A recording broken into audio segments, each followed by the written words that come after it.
Now that we have added a few products and collections, it's time to spend some more time customizing our store pages. So let's go to Online Store and click on Customize, and that will take us back to the Shopify editor. When we scroll down, we can see that there's already a featured collection set up on the home page. Let's delete this one by clicking on the trash icon. Then, let's click on Add section on the left and choose the collection list. Here, we can now display some of the collections that we have created before. So for my store, I'm going to simply add the hoodies collection, the t-shirts collection, and the shorts collection. To add more content to your homepage, simply click on Add section and select a section you need. The Shopify editor is very easy to navigate. Once you add a section to your store, you'll see the editing options on the left. You only need to add your content here, and feel free to play around with these options, and you'll be able to design your store. You can also switch to other pages on your store and customize them the exact same way. To customize the navigation menu at the top of the website, we'll have to go back to the dashboard again. Then, go to Online Store and click on Navigation.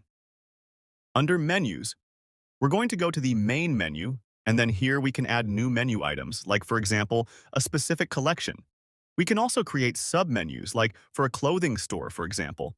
It would make sense to have a men's and a women's collection, and then add all of the different types of clothing as a sub-menu. To check out how our new menu looks like, we can go back to the editor, and we should be able to see the changes we've made. Another thing we definitely want to put on our store are the policies, like the refund policy, the shipping policy, terms of service, and so on. Shopify makes it really easy to set those up. All you have to do is go to the Settings on the bottom left, then scroll down and go to Policies.